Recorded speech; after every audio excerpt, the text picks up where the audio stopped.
Il y a quelques semaines, je suis sorti d'un bar de Châtelet avant même d'avoir commandé. Et c'est probablement l'une des meilleures décisions que j'ai prises cette année. Pas parce que le bar était mauvais, pas parce que j'étais énervé, mais parce que ce soir-là, j'ai compris un truc que je traîne depuis beaucoup trop longtemps. Savoir dire non. C'est pas une question de confiance en soi, c'est une question d'honnêteté avec soi-même. Et dans cette vidéo, je vais te raconter ce moment précis. Je vais t'expliquer pourquoi une personne qui dit toujours oui est en fait une personne que tu ne peux pas faire confiance ou une personne qu'on peut pas prendre vraiment au sérieux. Je vais te partager mes tips à moi pour arrêter ce genre de réflexe. En vrai, il y a pas mal de choses à dire, donc pose-toi, prends quelque chose à boire et let's go.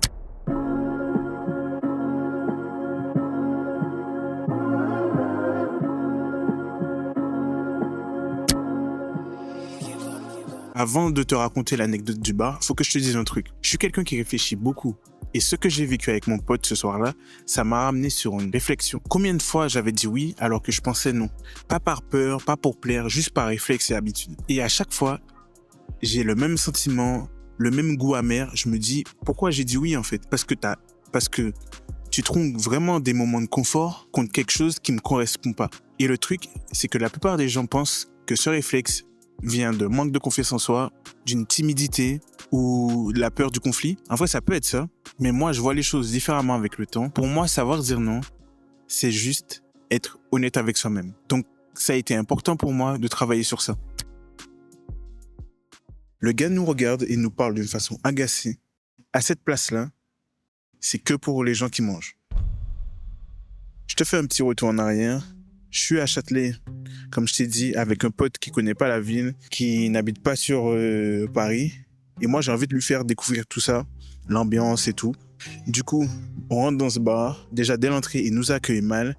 Mais bon, faut donner le bénéfice du doute. C'est Châtelet, il y a du monde, il y a du rush. Je peux comprendre. Au final, il nous installe. Je lui fais bien comprendre que c'est pour manger et boire un coup. Sauf au moment de passer la commande, il revient avec ça. Moi, j'avais déjà mangé, donc je venais juste pour boire un coup. Mon pote, lui, c'était pour manger. Et là, il dit, si moi, je mange pas, ben, faudra aller dehors. Perso, j'avais pas très envie d'aller dehors. Parce que, en fait, c'était au coin fumeur et il faisait un peu froid. Et moi, spontanément, je commence à dire, bon, si c'est ça, mais je vais manger. Et mon pote, simplement, il me dit, ça sert à rien de rester manger. Viens, on y va. Sur ce moment, j'étais un peu partagé, mais avec du recul, je me suis dit que c'est la bonne réaction. Parce que déjà, l'accueil, elle n'était pas là, le contrat n'était pas clair, on n'était pas sur les mêmes termes, le deal tient pas. Bon, on se lève simplement, ça arrive. 5 minutes plus tard, on arrive à trouver quelque chose. Et c'est là, en marchant, je me suis dit, j'ai pensé à tous ces moments où j'aurais dû faire la même chose. Au final, j'ai pas fait ça. Toutes ces fois où j'ai dit oui pour pas faire de vagues, pour ne pas déranger, où je suis rentré chez moi frustré et avec du recul, en réfléchissant, je me dis que le non, c'est pas de l'arrogance, c'est juste prendre soin de soi, être honnête avec soi-même. Mais le truc, c'est que comprendre ça intellectuellement, c'est une chose, le faire en vrai, c'est autre chose. Parce que il y a 4 raisons pour lesquelles ne pas savoir dire non, c'est en train de te pourrir la vie sans même t'en rendre compte. Et il faut que tu les comprennes avant de pouvoir changer.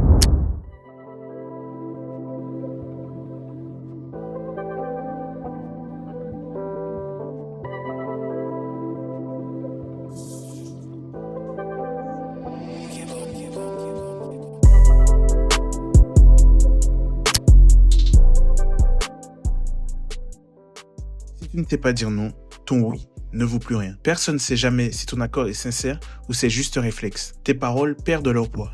À l'inverse, quand tu sais dire non, ton oui devient une vraie information. Les gens savent que quand tu valides un truc, c'est parce que tu le penses vraiment. Deuxième chose, tu perds ton authenticité. L'authenticité, c'est quoi? C'est l'alignement entre ce que tu penses et ce que tu dis et ce que tu fais. Quand tu dis oui en pensant non, t'es littéralement en train de mentir. Pas un mensonge dramatique, juste un petit décalage. Mais ce décalage, avec le temps, ça construit une version de toi qui n'est pas toi du tout. Troisième chose, celle qui fait le plus mal, les gens arrêtent de te faire confiance. Parce que quelqu'un qui dit oui par peur, c'est quelqu'un qui est prêt à mentir pour éviter le conflit. Et ça, les gens, ils le sentent. Et aussi, c'est génial pour les manipulateurs. Ils savent qu'ils peuvent abuser de toi, ils peuvent te demander n'importe quoi. Quatrième chose, tu perds confiance en toi. Pas la confiance, ouais, je suis le meilleur, je vais réussir. L'autre confiance.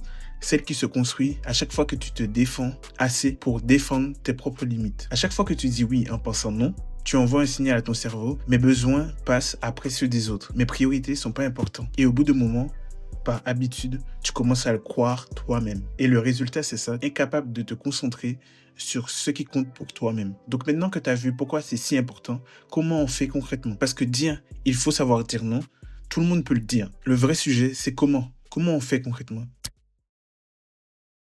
Étape numéro 1, comprendre où ça vient. C'est pas l'étape la plus fun, mais c'est la seule qui règle le problème à long terme. Avant de chercher à dire non, faut comprendre pourquoi tu dis oui. Quel est le déclencheur précis qui te fait dire oui à chaque fois? Pour certains, c'est la peur de décevoir. Pour d'autres, c'est la peur d'être rejeté, la peur du conflit, le besoin d'être validé.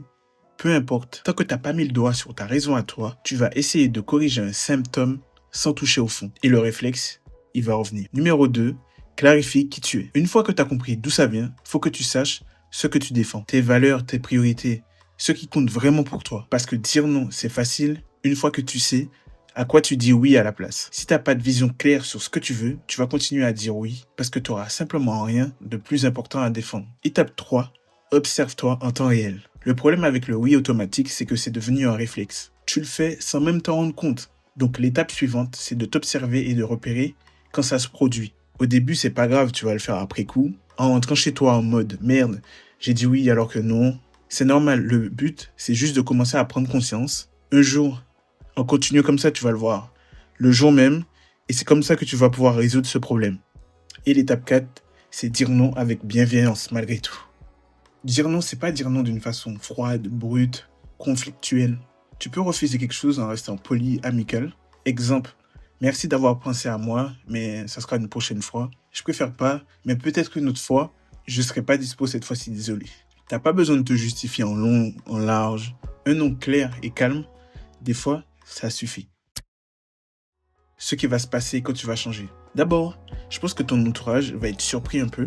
Ils ont l'habitude de t'avertir oui à tout. Donc certains vont te tester, ils vont insister, ils vont te chambrer, essayer de te faire revenir sur ta position. C'est pas méchant en vrai. C'est juste qu'ils vérifient si tu es sérieux. Et là, tu as deux options. Soit tu tiens ta position fermement, ou soit tu désamorces avec l'humour. Mais lâche pas, change pas de position. Et puis, il y a la deuxième catégorie, ceux qui vont le prendre mal. Ceux qui vont se vexer, ceux qui vont te faire culpabiliser, te faire passer pour une mauvaise personne. En vrai, pour résumer, dire non, je le traduis pas comme un refus. Je le traduis comme une honnêteté envers moi et envers l'autre aussi. Et parfois, le meilleur non, c'est de rien dire du tout. Juste passer à autre chose. Parce que tout le monde ne mérite pas une explication. Parce que ce que tu choisis de défendre ou de ne pas défendre, ça dit quelque chose de toi. Donc autant que ça soit intentionnel.